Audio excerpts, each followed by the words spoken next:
algo más real. Es un sistema de varios grados de libertad. Ya no hay uno solo, sino hay varios grados de libertad. ¿Listo? Entonces, para entender esto, acá lo que les propongo es lo siguiente.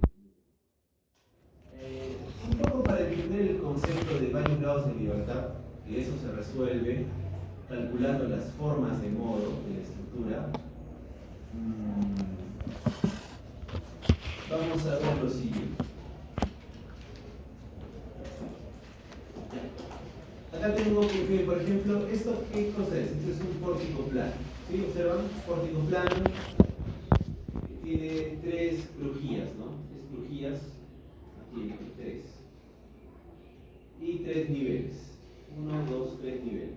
Y lo que ustedes observan aquí es desplazamiento, ¿verdad? Hay desplazamiento, bueno, acá hay que tener un poco de cuidado. Lo que yo les voy a mostrar en todas estas diapositivas es una numeración particular de los grados de libertad. Que aquí el grado U1, observan, este desplazamiento U1 corresponde a la azotea. Luego otro U2 correspondería al segundo nivel y este U3 corresponde al primer nivel, ¿se dan cuenta? Pero hay varios libros, o sea, no hay algo uniforme, no hay un consenso. Algunos libros, tal vez la mayoría, diría yo, empiezan al revés, o sea, acá lo numeran el 1, o sea, hacen coincidir el número del nivel, ¿no? O sea, este grado de libertad 1 es el nivel 1, luego el U2, el nivel 2 y el U3 el nivel 3. Entonces, es solamente cuestión de nomenclatura al final de cuentas. Nosotros, ¿cómo lo vamos a hacer? Vamos a numerar y empezar a contar desde la azotea. ¿Listo? Entonces, este es el U1, este es el U2 y este es el U3. ¿Sí? Listo. Entonces, lo que nosotros, cuando hablamos de varios grados de libertad, jóvenes, es, o sea, ya son varios, o sea, ya no hay uno solo, sino es como que si tuvieran varios sistemas más a resorte amortiguador, pero todos conectados entre sí. ¿Listo? Y eso es lo que yo puedo usar, ese tipo de sistemas para representar el comportamiento más real de una estructura. En este caso, un pórtico plano, o también podría ser una estructura tridimensional. ¿Listo? Entonces, miren, ¿qué es lo que hacemos nosotros? ¿Qué es lo que vamos a ver? Vamos a ver las ecuaciones del movimiento para sistemas de varios grados de libertad. Luego vamos a ver este concepto clave, que es el desacoplamiento de las ecuaciones mediante el uso de las formas modales. Bueno, entonces, para esto, primero tenemos que entender qué es un análisis modal y qué se obtiene en un análisis modal. Eso lo vamos a ver, pero ya les voy adelantando que de un análisis modal lo que se obtiene son periodos de vibración y formas de modo. Toda estructura, al ser, como hay varios grados de libertad, tiene varias formas de modo y varios periodos. ¿Sí? Cuando era un solo grado de libertad, recuerdan, había solamente un periodo, ¿verdad? ¿Sí? Un periodo que está ligado a su frecuencia. Bueno, el periodo es la inversa de la frecuencia, ¿no? Si es frecuencia circular natural, periodo es 2pi sobre omega. Y si es frecuencia cíclica, periodo es 1 sobre f. ¿Listo? Ahora, si hay varios grados de libertad, entonces es lógico, ¿no? Pensar de que ya no hay un solo periodo, hay varios periodos. Hay varias formas de vibrar. O sea, la forma de vibrar se refiere a eso, ¿no? Cómo se comporta la estructura, cómo vibra. Y como si bien la relación es forma, no es que sean realmente desplazamientos reales. ¿De acuerdo? Listo. Ya. Vamos a ver ahora. Lo que vamos a ver después es. Ya miren, este concepto ahora se los explico, ¿no? Miren, lo que pasa es de que cuando nosotros planteamos las ecuaciones del movimiento de un sistema de varios grados de libertad, ¿qué es lo que sucede? Lo vamos a ver justo ahora, que las ecuaciones terminan siendo ecuaciones acopladas. Ahí les voy a explicar qué es el término acoplado. Que en esencia es básicamente que uno depende del otro, ¿no? Es decir, que si hay un grado de libertad, su ecuación va a depender del movimiento del otro grado de libertad del adyacente. Entonces está acoplado. Y resolver eso, jóvenes, es más complicado, es más demandante. Entonces, ¿qué es lo que se hace? se desacopla esas ecuaciones. ¿Cómo se desacopla? Ya les voy a mostrar, pero ahí para desacoplar las ecuaciones se recurre a las formas de modo. ¿Está claro? Entonces es clave entender el concepto de formas de modo. Listo. Luego vamos a ver el análisis modal. Hay tres tipos de análisis modal. Uno es el de historia de respuesta, ¿sí? Que es cuando tú tomas la historia de respuesta, o sea, el comportamiento de tal cual, el desplazamiento versus tiempo. Luego hay otro que en vez de tomar las historias de respuesta, tú trabajas con el espectro. Y ahí viene el nombre análisis modal espectral. ¿Sí? Ahora lo vamos a ver, no se preocupen. Y esto, jóvenes, que quede claro, esto siempre es lo que yo busco en esta parte. Y quiero que entiendan que el análisis, este análisis modal espectral, como análisis modal con el espectro de respuesta, eso es lo que la norma llama el análisis dinámico. ¿Sí? Recuerden que en la norma 030 les mostré que considera tres análisis: el análisis estático, el análisis dinámico y el análisis tiempo-historia. ¿Listo? Ahora, el análisis dinámico es lo que yo les voy a enseñar. Ahora, o sea, ¿de dónde se deriva? ¿Cómo es que se llega a ese análisis?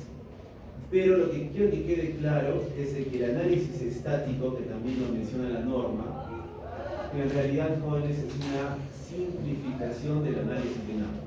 O sea, si ustedes ya han aprendido el análisis dinámico, se van a dar cuenta que el análisis estático es un caso particular, es una simplificación del dinámico. ¿Sí? Eso es lo más importante. Listo. Veamos. Bueno, algunos símbolos que vamos a usar en este tópico, jóvenes, como ya, miren, se van a dar cuenta, ¿qué va a pasar? Como estamos trabajando con varios grados de libertad, en un sistema va a haber varias masas, ¿verdad? ¿Sí? Va a haber varias rigideces, van a haber varios amortiguamientos, van a haber varios desplazamientos, varias velocidades, varias aceleraciones. Entonces aquí tenemos que recurrir al álgebra matricial. ¿Está claro?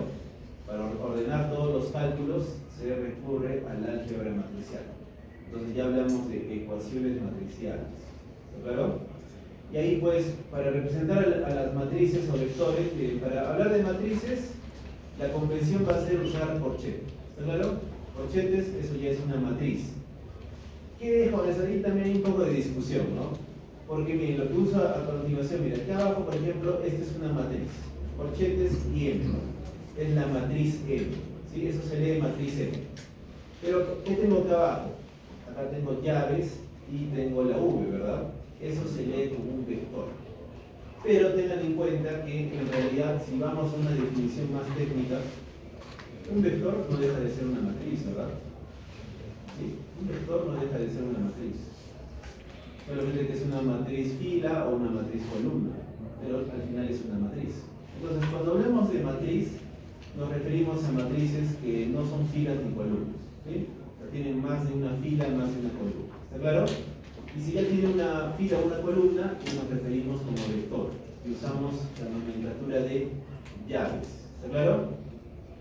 Listo. Ahora, cuando hablamos de elementos de esta matriz, por ejemplo, un elemento particular de la matriz de masa, utilizamos mucho esta nomenclatura, ¿no?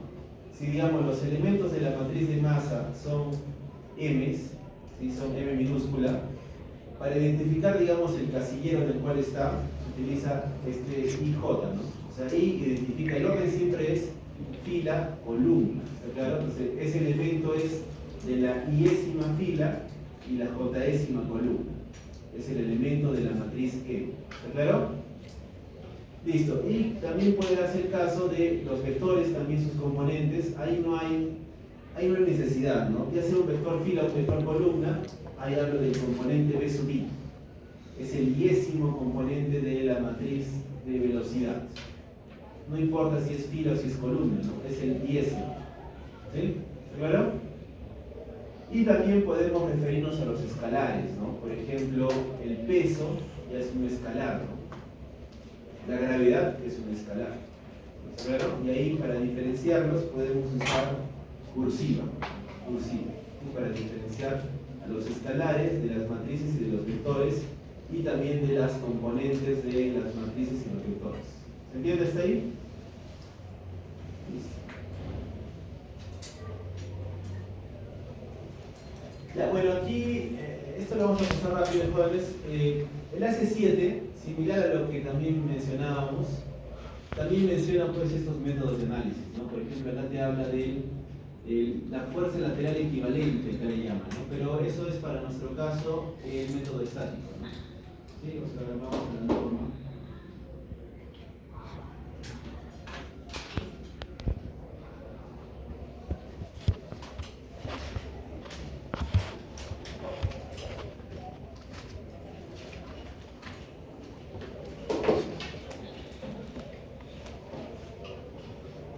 Listo, por ejemplo, una vez más aquí les muestro la norma donde esto está en la parte del capítulo 4, análisis estructural. Y ahí les habla de los artículo 27, ¿no? Que dice procedimiento de análisis sísmico, ¿no? Y ahí está AB, análisis estático de fuerzas estáticas equivalentes. Eso del AC7, que es la norma americana, le llama fuerza lateral equivalente.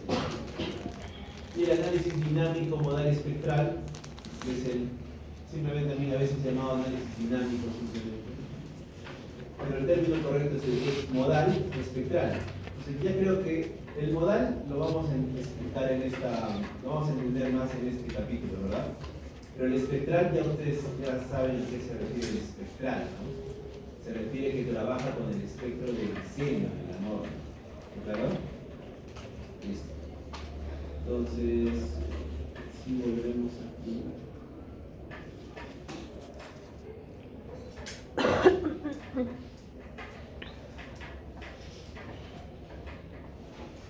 Si volvemos aquí, lo que vemos es de que aquí está, análisis por fuerza lateral equivalente. Bueno, el enlace le llama equivalent lateral force. El análisis por superposición modal, modal superposition análisis MSA. Y el análisis de historia de respuesta, response history análisis. ¿Listo? O sea, miren, acá lo que pasa es que este análisis por superposición modal, este es el dinámico, pues, ¿no? ¿Sí? Lo que allá en la norma americana le llama modal superposition analysis. ¿Listo? Pero es el dinámico modal espectral. ¿Listo? Y el análisis de historia de respuesta es el tiempo-historia que hablaba la norma, ¿no? Pero es que, bueno, en Estados Unidos, jóvenes, ¿cómo lo llaman? Time history, ¿no? Time history. Pero si se traduce en español, es time history es tiempo-historia, ¿no? No tiene mucho sentido, señora. Tiempo-historia. Entonces, muchos autores prefieren usar historia de respuesta, porque eso tiene más sentido, ¿no? Es una historia, porque es cómo evoluciona en el tiempo, ¿no? ¿Recuerdan cuando un grado de libertad? ¿Recuerdan? U versus T es un desplazamiento en el tiempo, es una historia, ¿verdad? Entonces, ¿y qué cosa es el desplazamiento? No es respuesta. Entonces, tiene sentido llamarlo historia de la respuesta, ¿verdad? ¿Sí? En cambio, si tú lo llamas tiempo-historia, que no tiene mucho sentido. Listo. Vamos a analizar. Bueno, antes de pasar a este punto, ustedes también, jóvenes, tienen que tener en cuenta que si hablamos de los métodos de análisis, no todos los métodos de análisis pueden aplicarse siempre, ¿no? Tienen ciertas restricciones. Por ejemplo, si hablamos del ACE, por ejemplo, una de las tantas restricciones que te dice se basa en el periodo, ¿sí? Si te dicen que la estructura, miren, esto es el espectro del ACE, ¿sí? ¿Se dan cuenta? Ya sabemos que es espectro, ¿no? Pseudoaceleración versus periodo. Si se dan cuenta, miren, ¿qué es lo que está fijando? Acá está fijando como un límite, ¿no? Que es esta línea vertical, que es 3.5 de T sub S. ¿Qué es ese valor T sub S? Es un periodo justamente límite en el cual termina la plataforma. ¿Recuerdan? ¿Sí? La plataforma, y luego empezaba a decaer la pseudoaceleración. Era un primer tramo y luego había otro tramo, ¿recuerdan? El primer tramo, este es el de la plataforma, donde es constante. Luego decae inversamente al periodo, y luego decae inversamente al cuadrado del periodo. ¿Recuerdan? Entonces, igual, en el ACE, ahí tienes tú el límite hasta el cual se mantiene constante esa pseudoaceleración, ¿no? La plataforma. Luego va decayendo y acá establece un límite de 3.5 veces este valor. ¿Qué te dice este límite? Te dice que de estos valores a la izquierda, puedes aplicar todavía el método de Stark. Pero de estos valores a la derecha ya no puedes aplicarlo. Bueno, es uno de los criterios. O sea, ¿qué quiere decir, jóvenes? Que para estructuras que tengan periodos de más de 3.5 de este valor, ya no podrías aplicarlo porque, ¿qué pasa ahí, jóvenes? Ya son estructuras muy flexibles, ¿sí? Que justamente eso lo vamos a explicar casi terminando este capítulo, que justamente tiene que ver con las formas de vibrar, jóvenes, ¿sí? Que ya en ese tipo de estructuras flexibles, jóvenes, ya las formas superiores, así se le llaman, porque hay una forma fundamental, ¿listo? Que es justamente la que tiene el periodo fundamental de la estructura. ¿Sí han visto ese término, no? En la norma, ahí te habla del periodo fundamental. Entonces, ese periodo fundamental corresponde a una forma fundamental. Pero en un sistema de varios grados de libertad ya no hay una sola forma, sino hay varias. ¿Está claro? Pero ¿qué es lo que pasa? Que las estructuras más flexibles, las otras formas, las que ya no son la fundamental, tienen también bastante participación. Entonces, si tú solamente te centras en la forma fundamental, es como que estás dejando de lado las otras y tu respuesta ya no se aproxima a la real. ¿Se entiende? Por eso es de que ya el método no funciona para ese tipo de estructuras. No se preocupen, cuando lleguemos, esto lo vamos a ver progresivamente, ¿sí? Listo, pero para nuevamente mostrarle cuál sería su equivalente en la norma, miren, si van a la norma, acá también te da limitaciones, ¿no? Miren, artículo 28, ahí habla del análisis estático de fuerzas laterales equivalentes. ¿Qué te dice? Este método representa las manifestaciones sísmicas mediante un conjunto de fuerzas actuando en el centro de masa de cada nivel de la edificación. Ya, bueno, esto lo vamos a ver también en su momento. Lo que asume es de que hay unas fuerzas laterales que están actuando en el centro de masa de cada piso, de cada losa, de cada diafragma. Y acá es donde te da las limitaciones. Miren, puede analizarse mediante este procedimiento todas las estructuras regulares o irregulares ubicadas en la zona sísmica 1.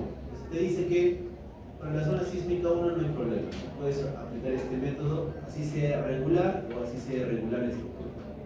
Dice, en las otras zonas sísmicas, o sea, se refiere a la 2, 3 y 4, puede emplearse este procedimiento para las estructuras clasificadas como regulares. Entonces ya está diciéndote que este método funciona para estructuras regulares, ¿sí? Porque también hay estructuras irregulares. ¿Cómo se verifica eso? Se hace todo un análisis de irregularidades. ¿Listo? Listo, entonces, ¿qué más dice? Bueno, según justamente el artículo 19 es donde está todo el análisis de irregularidades, ¿no? Pero hay irregularidades en planta y irregularidades en altura. Luego dice, no, ahora, otro requisito, mire, tienen que ser regulares, ya está bien, son regulares, pero también tienen que cumplir un límite de altura, no más de 30 metros de altura, ¿sí? Y justamente eso, la norma, al darte una limitación en altura, de alguna forma te está dándote algo similar a lo que hace el ASI, ¿no? Porque miren, justamente, ¿de qué depende pues la altura, Juan? La altura va a influir en el periodo, ¿verdad? ¿Sí? Estructuras más altas, ¿qué pasa con su periodo? Más grande. Es lógico, ¿no? Miren, una estructura más alta suele ser más flexible, ¿no? Entonces el periodo, o sea, le toma más tiempo, ¿no? O sea, digamos, ir a su posición de máximo desplazamiento, volver, ir a la izquierda, volver a ese punto, le toma más tiempo, ¿verdad? Es lógico, ¿no? En cambio, una estructura muy rígida de un piso, eso lo hace rápido. Como es tan rígida, se mueve casi con el suelo, ¿no? O sea, el periodo es bastante pequeño, ¿se entiende? ¿Sí? En cambio, una estructura más flexible, su periodo es más largo, más grande. ¿Se entiende esa parte, Juanes? Entonces, de alguna forma, limitando la altura, ya está limitando su periodo, ¿se dan cuenta? Te dice edificaciones de 30 metros de altura como máximo, tú puedes aplicarle y que sean regulares, ¿no? Regulares, 30 metros de altura como máximo.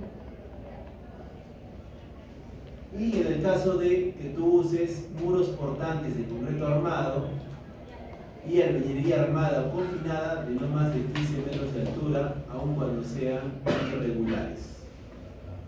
Entonces te dice que ya, bueno, eso es para sistemas, digamos, acá es como que se hace referencia a otros sistemas estructurales que no sean los de albañilería o muros de concreto armado. O sea, ¿a qué se hace referencia, jóvenes? Si vamos nuevamente aquí, recuerdan cuando vimos el R. ¿El R en qué se basa, joven? No se basa en el sistema estructural, o sea, se basa en el material y en el sistema estructural. Entonces ya te está dando los diferentes sistemas estructurales, ¿no?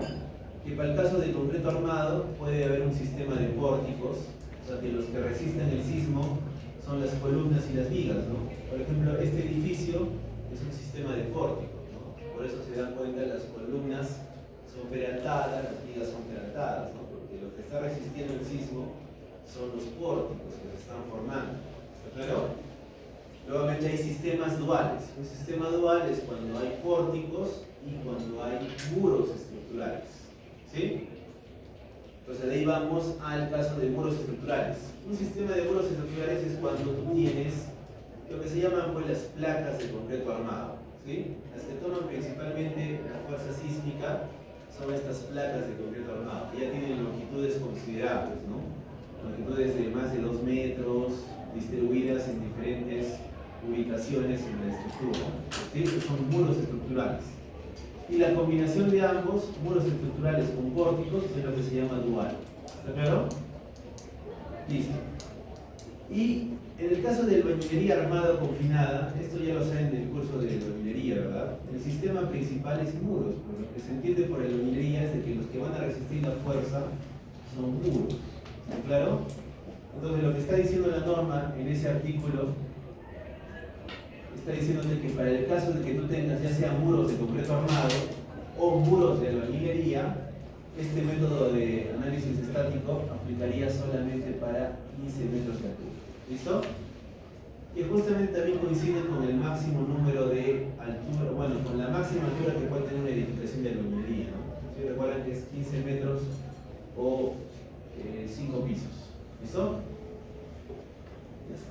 Entonces hay límites para aplicar este método, no pueden aplicarlo a cualquier estructura, ¿no? En cambio, el otro método, que es el método del dinámico, ese sí, prácticamente puedes aplicarlo a cualquier estructura, ¿no? Cualquier otra estructura que no cumpla eso, tienes que hacerlo con dinámico. ¿Está claro? Listo.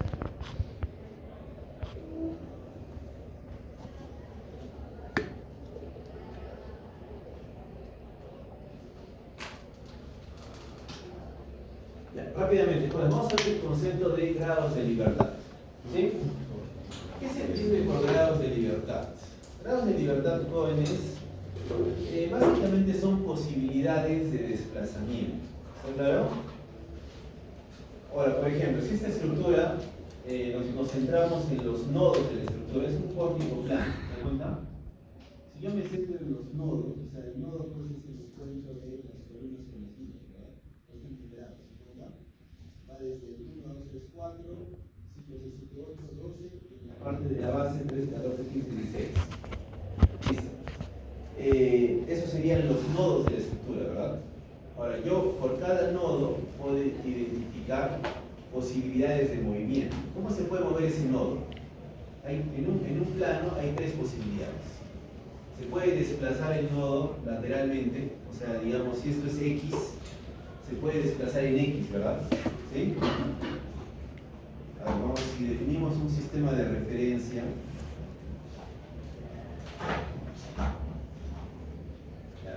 tenemos un sistema de referencia X, y obviamente que hacia afuera va a estar Z, ¿no? Pero ese está hacia afuera de la pizarra. ¿Listo? Entonces hay una posibilidad de desplazarse en X, ¿verdad? El nodo puede desplazarse en X. Ahora, el nodo también puede desplazarse en Y. Es posible también, ¿no? ¿Sí? Y el nodo podría desplazarse, rotar. Eso es lo que se llama, miren, el X y el Y son desplazamientos translacionales. ¿Sí? Y en Z, eso no deja de ser un desplazamiento, pero es un desplazamiento rotacional, es un giro. ¿Está claro? Entonces, cada nodo tiene tres posibilidades: desplazamiento en X, desplazamiento en Y y una rotación alrededor del eje Z. ¿Está claro? ¿Sí? ¿Se entiende, Juanes? Pues hay 3 grados de libertad por nodo. ¿Cuántos grados de libertad en total puede tener esta estructura? Simplemente van. ¿Cuántos? A ver, un número.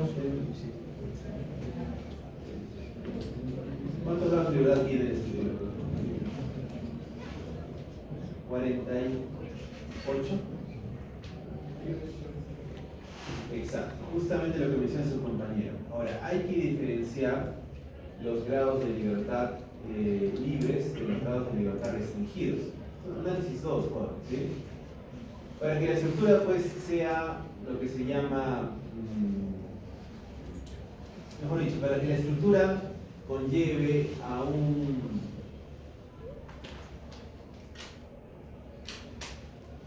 sistema no singular, ¿sí?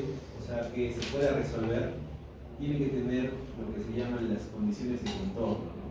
¿Quién ha escuchado eso?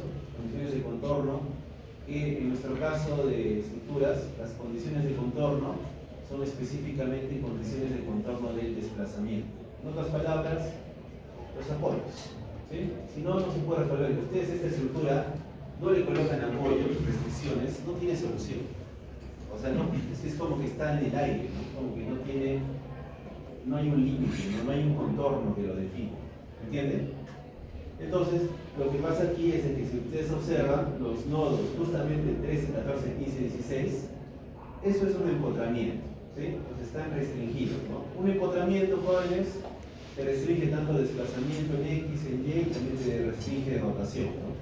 Porque también podría haber esto que en vez de ser empotrado, podría estar aquí articulado, ¿no? ¿Sí? Que ahí solamente te restringe desplazamiento, pero permite rotación, ¿sí? ¿Está claro? Pero en este caso todos son empotrados, ¿sí? Entonces todos los grados 13, 14, 15, 16 o sea, son grados de libertad restringidos. ¿Está claro? Ahora, si nos vamos a los grados de libertad no restringidos, ¿cuántos habría? 36, ¿no? 12 por 3, 36. Entonces esta estructura tiene 36 grados de libertad posibles, ¿no? ¿Listo? Listo. Ahora, aquí viene algo bien interesante, ¿sí? Un análisis por cargas de gravedad jóvenes no es lo mismo que un análisis para carga lateral, ¿sí? ¿Por qué? Estamos hablando del caso de edificios, ¿no? ¿Por qué jóvenes? Porque está bien, aquí hay 36 grados de libertad, ¿no? Desplazamiento, giro, pero en un análisis para carga lateral, recuerden que la carga lateral es carga sísmica, ¿verdad? Y aquí esa carga es dinámica. ¿Recuerdan eso? Cuando haya un caso dinámico, que es el sísmico, jóvenes, no todos los grados de libertad van a ser requeridos. No todos los grados de libertad, mejor dicho, se activan. ¿Por qué? Justamente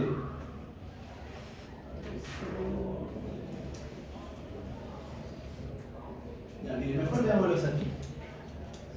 Miren, acá nuevamente, este es otro ejemplo, sí, pero es similar, sigue siendo un pórtico plano. Sigue siendo un pórtico plano, pero bueno, ahora ya 2 niveles, esto no importa, 2 niveles y 2 pequeños, pero sigue siendo un pórtico plano. Entonces, miren, acá está, estos son los apoyos, estos son grados de libertad restringidos. Pero si nos vamos a los nodos, acá lo mismo, ¿no? Miren, hay 1, 2, 3 grados de libertad por nodo. Entonces aquí habría 1, 2, 3, 4, 5, 6 por 3, 18 grados de libertad. ¿Claro? Ahora vamos reduciendo. Miren, ¿qué es lo que pasa?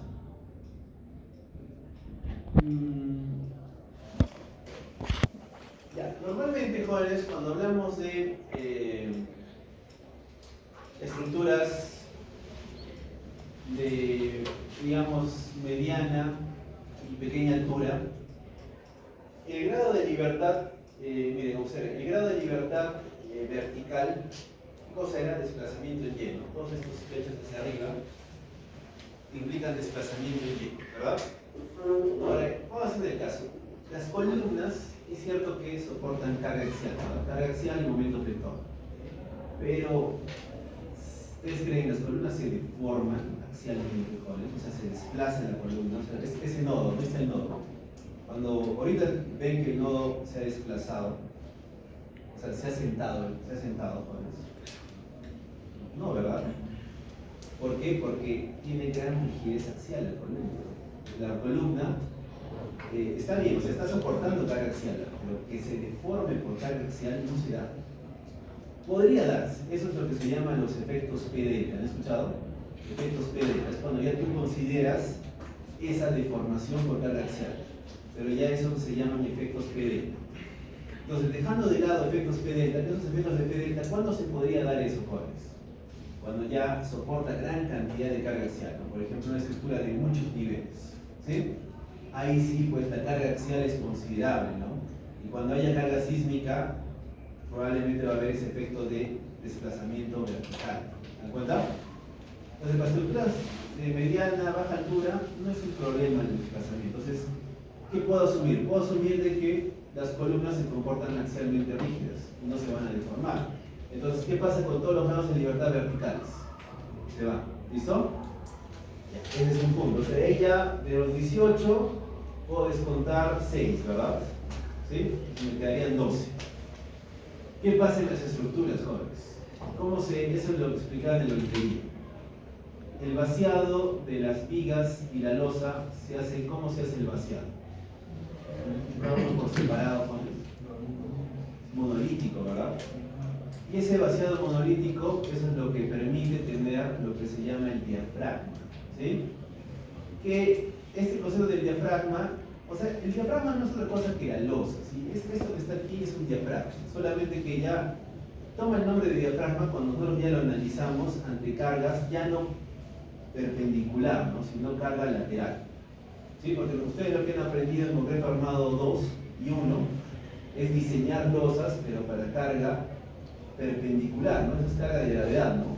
Diseñan la flexión y encuentran los aceros que requieren, ¿no? ¿Sí? Pero ahora cuando hablamos de diafragma es carga en su plano, o sea, si este es el plano del plano, ¿cómo puede haber carga en su plano? La única posibilidad es que sea carga lateral, ¿verdad? La carga sísmica estaría contenida en el plano de la losa, ¿verdad? Entonces ahí ya tiene un comportamiento de diafragma, ¿está claro?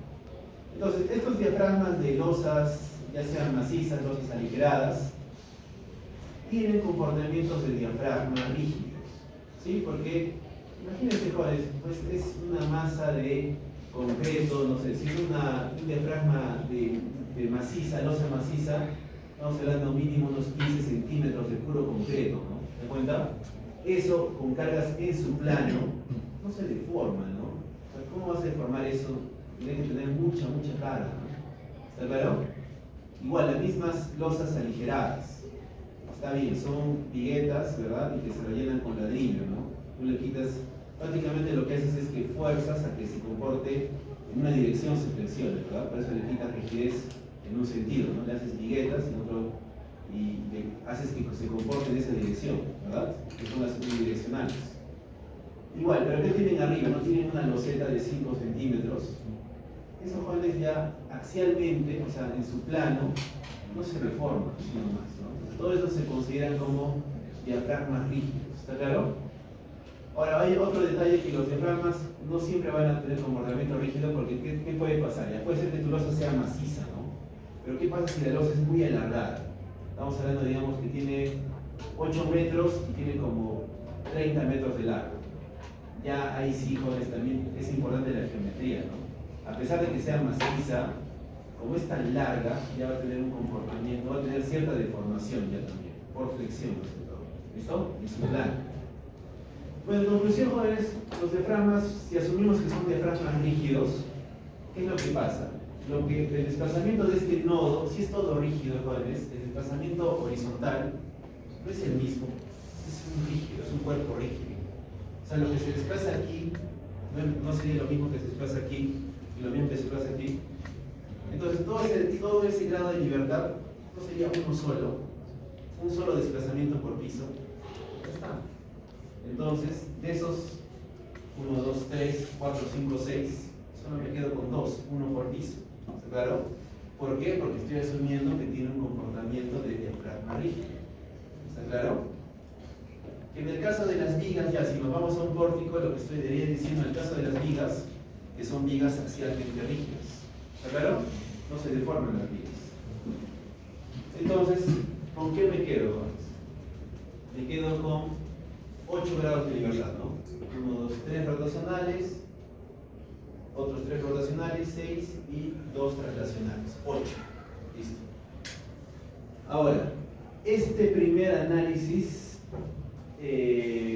despreciando las fuerzas axiales, ese primer modelo de 8 grados de libertad, eso me puede funcionar bien, jóvenes, para el análisis de cargas de gravedad, ¿verdad? Porque en cargas de gravedad va a venir la carga y ¿qué puede pasar? Puede ser rotar, ¿verdad? ¿Sí?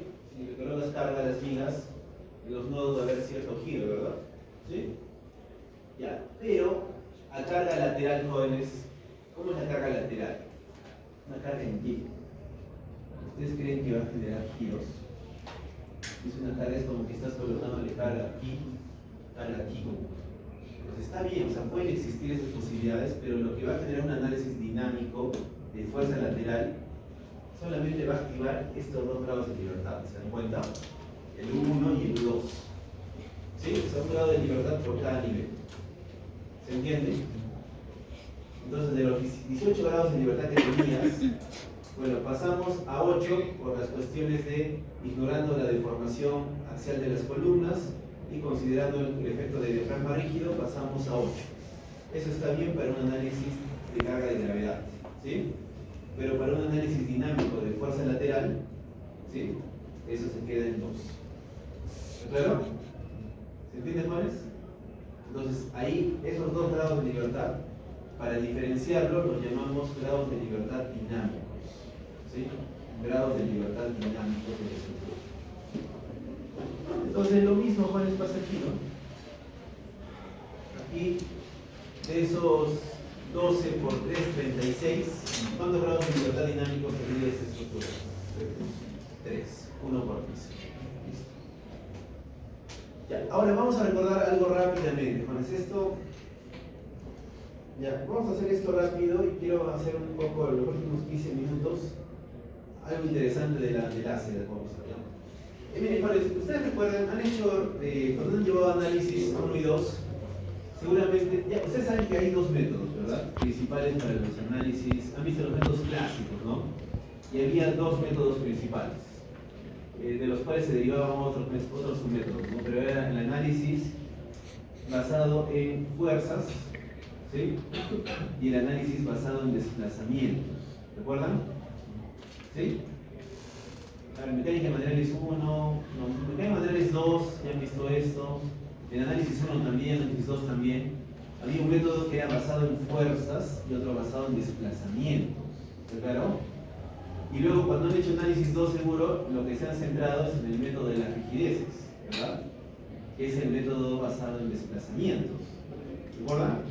¿Por qué se le llama desplazamientos? Porque lo que tú encuentras, tus incógnitas son desplazamientos, ¿verdad? ¿Sí? Es el método de las fuerzas o desplazamientos. ¿Listo? Pero también existe el otro método, ¿no? El método basado en fuerzas, donde lo que tú encuentras, tus incógnitas, ya no son desplazamientos, sino son fuerzas. ¿Recuerdan? Y ahí ya no trabajabas con una matriz de rigidez, sino trabajabas con una matriz de flexibilidad. ¿Sí recuerdan eso? Ya, vamos a recordar un poco el método de flexibilidad, el método basado en fuerzas, para un poco entender el concepto de forma modal. Entonces, miren, ¿qué es lo que tienen ahí? Tienen la estructura con 3 niveles. Miren, igual ahí se muestra alguna deformación de las vigas, eso sería por carga de gravedad, no es por la carga lateral. Esa deformación de las vigas es por la carga de gravedad, ¿sí? La muerte cargamento. Pero por carga lateral, ¿qué va a pasar? Se va a deformar con ese desplazamiento 1, U2, U3. Como son diafragmas, o sea, todo este punto se desplaza 1, ese también 1 es un diafragma, es algo rígido. Entonces todo esto se desplaza 1, U2, U3. Entonces, aquí lo que yo hago es los desplazamientos. ¿Puedo proponer un vector de desplazamientos? Sí, ¿no? Lo que hago es poner en ese vector desplazamiento del último nivel, del segundo y del primero.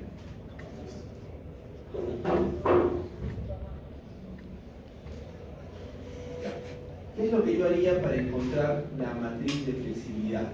¿Sí? En una matriz de flexibilidad ocurre lo siguiente, ¿no?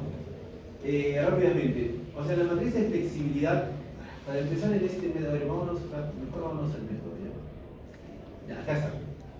En el método de flexibilidad, jóvenes, lo que ustedes hacían era, ustedes proponían, construían la matriz de flexibilidad, que le podemos llamar la matriz D, ¿listo? Y ustedes proponían, conocían los desplazamientos, ¿está claro? Los desplazamientos ustedes los conocían. Y lo que se encontraba eran las fuerzas, ¿está claro? O sea, las atómicas eran las fuerzas que ocasionan esos desplazamientos. ¿Sí? Bueno, si son 3 grados de libertad, esa matriz sería de 3 por 3, ¿verdad? ¿Sí? Y bueno, ahí están las componentes, ¿no? El D11, miren cómo se enumera, ¿no? D11, D12, D13, o sea, es fila, columna, ¿no? Los índices, ¿te das cuenta? Igual acá sería D21, D22, D23, y sucesivamente. Entonces, ¿cuál es la interpretación física de cada componente de la matriz de flexibilidad? Aquí está. O sea, ¿cómo yo interpreto físicamente cada componente de la matriz de flexibilidad? Se dice que es el desplazamiento de la coordenada I cuando una fuerza estática unitaria es aplicada en la coordenada J. ¿Sí? Repito, cualquier componente de la matriz de flexibilidad va a tener esta forma, ¿no? D y J. I y J son genéricos, ¿no? El I hace referencia a fila y J columna. Entonces, esta componente de la matriz de flexibilidad te dice que es el desplazamiento de la coordenada I cuando una fuerza estática unitaria es aplicada en la coordenada J. A ver, entonces, ¿qué haría, por ejemplo, para obtener las componentes de la matriz de flexibilidad de la primera columna? Si me dice que es el desplazamiento en la coordenada I cuando se aplica una fuerza unitaria en la coordenada J, ¿sí? Entonces, miren, ¿cuál sería la primera columna? Para empezar, ¿cuál sería la primera columna? ¿No serían estos 3 términos D11, D21 y D31, ¿verdad? ¿Está claro hasta ahí? Esos serían los términos de la primera columna de la matriz de flexibilidad, ¿sí? Entonces, ¿qué tendría que hacer para encontrar D11 o D21 o D31? No tendría que aplicar la coordenada J, no sería 1 en este caso. Entonces, ¿qué tendría que hacer? Aplicar una fuerza unitaria en 1. ¿Quién es 1? No es el grado de libertad primero. Entonces, lo que tendría que hacer es aplicarle a la estructura una fuerza unitaria de 1 kip, y la deformación que yo encuentro ahí, esa sería, por ejemplo, este desplazamiento, ese sería el D11. Luego este desplazamiento sería el D21 y este sería el D31. ¿Se entiende cuál es? ¿Sí? Si yo le aplico una fuerza unitaria en 1, ¿sí? De grado de libertad 1, lo que yo voy a encontrar, los desplazamientos que encuentre, este primer desplazamiento sería la componente de la matriz de flexibilidad, la componente 1, 1. Luego este sería la componente 2, 1 y la componente 3, 1. ¿Se entiende, jóvenes? ¿Sí? Similar es en la matriz de rigidez, ¿no? Así lo han visto en análisis. Cada componente también de la matriz de rigidez tiene una interpretación física. Ahí es un poco diferente, ¿no? Si mal no recuerdo, cada componente de la matriz de rigidez te dice que es la fuerza cuando se aplica un desplazamiento unitario en ese nodo, habiendo fijado todos los otros nodos. ¿Recuerdan? Matriz de rigidez también tiene su interpretación física. En el caso de la interpretación física de la matriz de flexibilidad es más directo, ¿sí? Es como que tú agarras, le aplicas una fuerza unitaria y los desplazamientos que tú obtengas, por ejemplo en este caso, son la primera columna de la matriz de flexibilidad. ¿Se dan cuenta? ¿Sí? Entonces eso lo puedo hacer, ¿no? Si yo conozco la estructura, le aplico una fuerza unitaria y puedo calcular estos desplazamientos y tengo la primera columna de la matriz de flexibilidad. Ya, quiero que me digan ustedes, ¿cómo haría para obtener la segunda columna? ¿Dónde aplicaría la fuerza? En el segundo grado de libertad. ¿Listo? Pues ahí está. Aplico la fuerza aquí y los desplazamientos serían la segunda columna de la matriz de flexibilidad. Y si aplico la fuerza en el tercer grado de libertad, los desplazamientos son la tercera columna. Entonces ya construí mi matriz de flexibilidad. ¿Se dan cuenta? Listo. Entonces el punto es el siguiente. Yo sé que desplazamiento es igual a matriz de flexibilidad por fuerza. Pero ¿cómo puedo expresar esta? Esta es una ecuación matricial, ¿sí? El desplazamiento, recuerden que este U en realidad es U1, U2, U3, no sé cómo. Esto es desplazamiento, ¿no? Para que sea consistente, esto es U1, U2 y U3. O sea, ¿qué tenemos aquí? Un vector de 3 por 1, una matriz de 3 por 3 y un vector de 3 por 1, ¿no? ¿Sí? Es consistente, ¿verdad? 3 por 1, una matriz de 3 por 3 por un vector de 3 por 1 te da un vector de 3 por 1. ¿Listo? Ya, pero miren lo interesante. ¿Cómo yo puedo expresar esta multiplicación de la matriz por el vector? No lo podría expresar así. Tomo toda la primera columna de la matriz de flexibilidad y lo multiplico por la fuerza 1. Luego tomo toda la segunda por la fuerza 2 y toda por la fuerza 3. ¿Se entiende? ¿Llegan o no llegan a lo mismo? Es equivalente, ¿verdad? ¿Se dan cuenta? Porque cada uno de estos términos quedaría multiplicado de 1 por F1, de 2, 1 por F1. Y si lo suman, van a quedar lo mismo. ¿Sí? ¿Se observa, Juanes? ¿Entiendes esa parte? Bien, ¿cuál sería la operación si ustedes se centran aquí? No sería fila por columna. Pues, ¿qué te da la primera fila por la columna? D1, 1 por F1, más D1, 2 por F2, más D1, 3 por F3. ¿No sería lo mismo? D1, aquí está. D1, 1 por F1, D1, 2 por F2, más D1, 3 por F3. ¿Sí? Es lo mismo. Pero ¿qué es interesante de verlo así? Lo interesante de verlo así es de que tú puedes calcular el desplazamiento tomando cada columna, y cada columna ¿qué representaba? Esta columna no representaba una forma desplazada de la estructura. ¿Sí? Bien, o sea, esta columna de la matriz de flexibilidad no es una forma desplazada de la estructura. ¿Sí? La segunda columna no era otra forma diferente. ¿Sí? Y la tercera columna no es otra forma desplazada.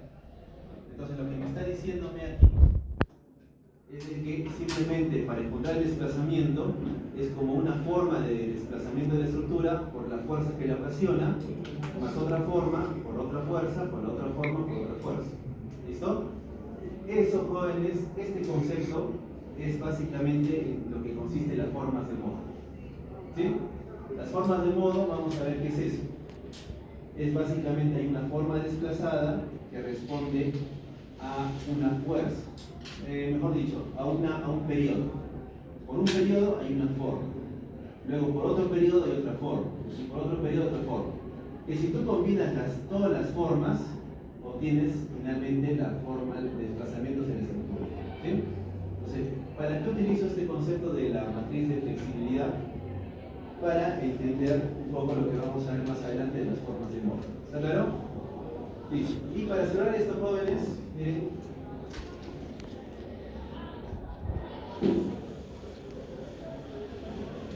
Ya.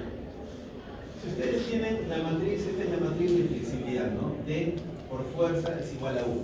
¿Sí? Ahora, lo que nosotros hacemos en el método de desplazamientos o de rigideces es hacer esto, ¿no?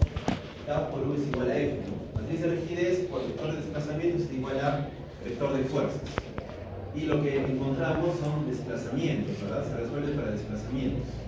Pero, ¿cómo se relaciona el método de flexibilidad y el método de rigideces? Simplemente a través de esto. Que la matriz de rigidez no es más que la inversa de la matriz de flexibilidad. ¿Sí? ¿Claro, Juanes? Y lo pueden corroborar, ¿no? En cualquier estructura que ustedes tengan, si le aplican desplazamientos unitarios, pueden sacar respuestas disculpe, si le aplican fuerzas unitarias, pueden sacar desplazamientos, ¿verdad? Van variando la aplicación de la fuerza y pueden sacar vectores de desplazamiento, le sacan la inversa y ya tienen la matriz de rigidez. ¿Sí? Es otra forma de construir también la matriz de rigidez. Porque ¿qué es lo que hace normalmente, no? La matriz de rigidez se construye a partir de los elementos, ¿recuerdan? Ustedes sacan la matriz de rigidez de cada elemento, ensamblan y tienen la matriz de rigidez de la estructura, ¿verdad? ¿Sí? Pero también podrían hacer esto. Podrían aplicar fuerzas unitarias, bueno, es más largo obviamente, ¿no? Computacionalmente lo pueden hacer para verificar. Pueden sacar la matriz de flexibilidad, le sacan su inversa y ya tienen la matriz de rigidez. ¿Claro? Listo.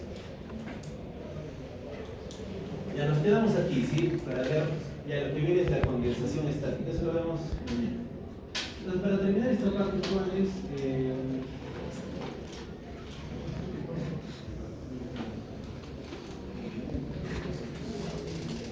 voy a hablar, miren, esto igual no es parte de la evaluación, nada, sino es más de todo para que conozcan. Vamos a ver el ACE, la norma ACE, ya rápidamente. Entonces la norma ACE, miren, la norma que es, la norma peruana, la E030, si bien es cierto que se actualizó en 2018, pero no ha sido pues jóvenes que había una actualización radical, ¿no? Porque la anterior era la del 2014.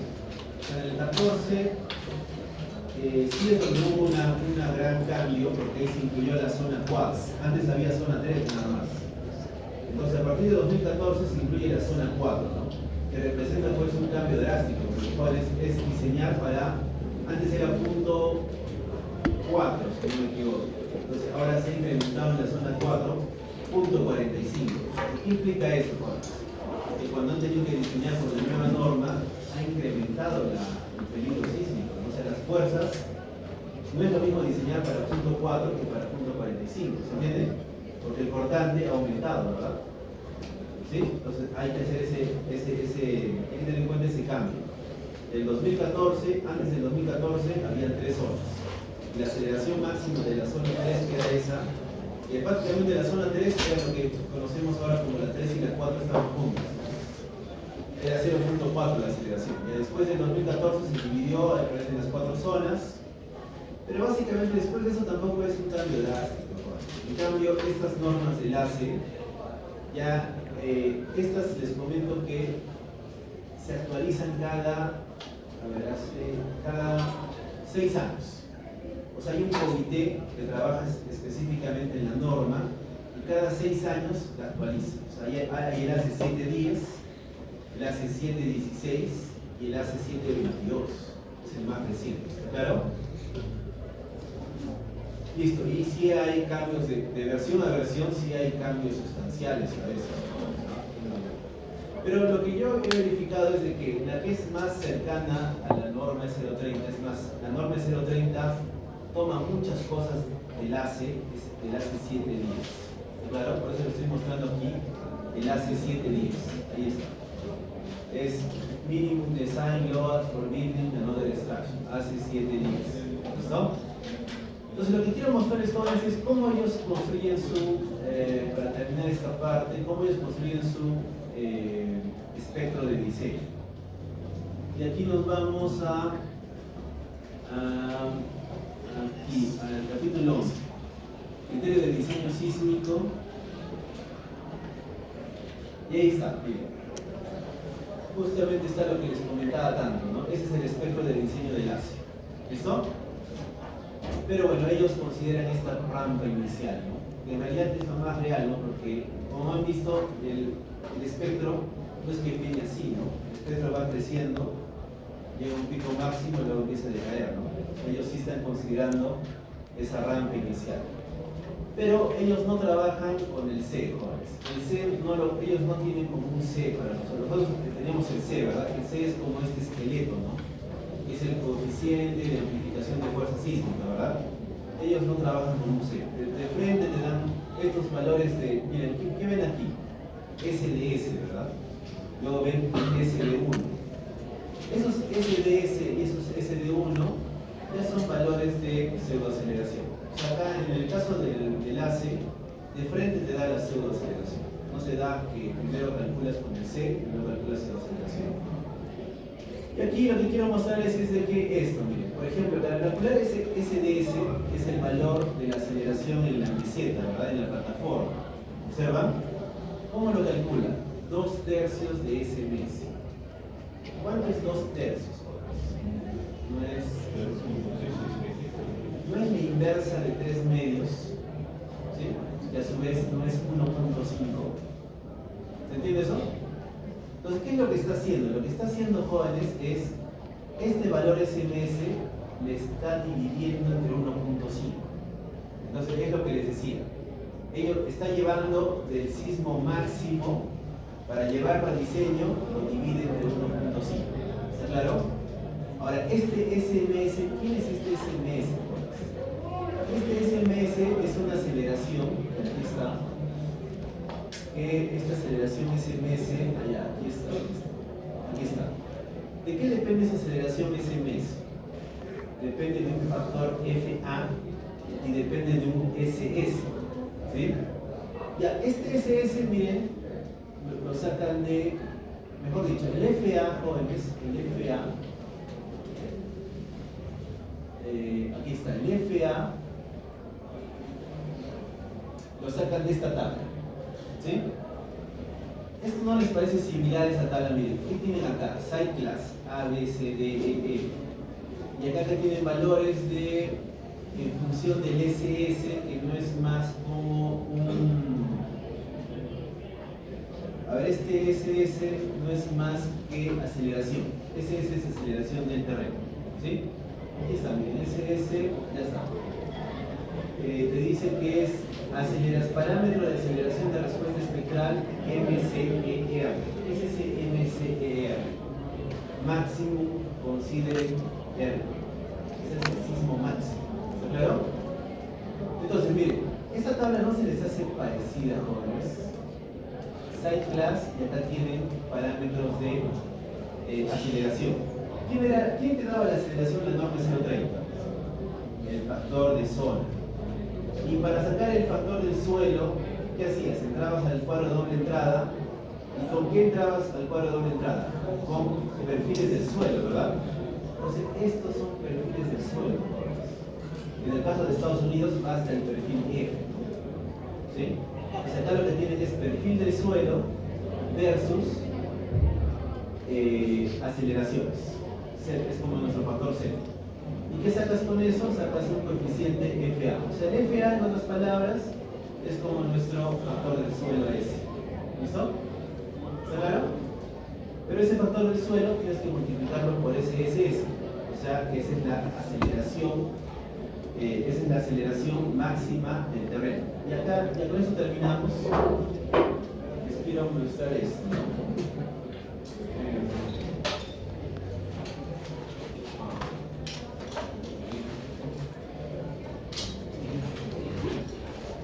Listo, ya en Estados Unidos, jóvenes, ya no se trabaja como aquí, ¿no? No hay, tienen esto, jóvenes, el ACE pasa duro. Donde tú agarras, por ejemplo, allá está todo, como está todo bien identificado, ahí el código postal, ¿has escuchado el zip code? Está bien definido, ¿no? Entonces, por ejemplo, un zip code de California es 950. Entonces, ¿qué haces? Bien, ahí tienes el código 950, identifica ese sector, vas acá, te colocas, por ejemplo, quiero para el AC710. Selecciono la categoría sísmica, esto es como el factor de uso, ¿sí? Importante, común, especial. Voy a poner un factor A. 4. El tipo de suelo, ahí están los perfiles del A al F que les decía, ¿verdad? Le voy a colocar un perfil de roca. Listo. Luego acá le coloco unidades de Estados Unidos y le coloco el efecto sísmico y acá le pongo ver resultados. Y lo que va a hacer es para esta zona, jóvenes, para ese código postal, lo que me muestra, miren, acá está, puede sacar un registro, pero lo que me muestra el full report, está procesando. Ya.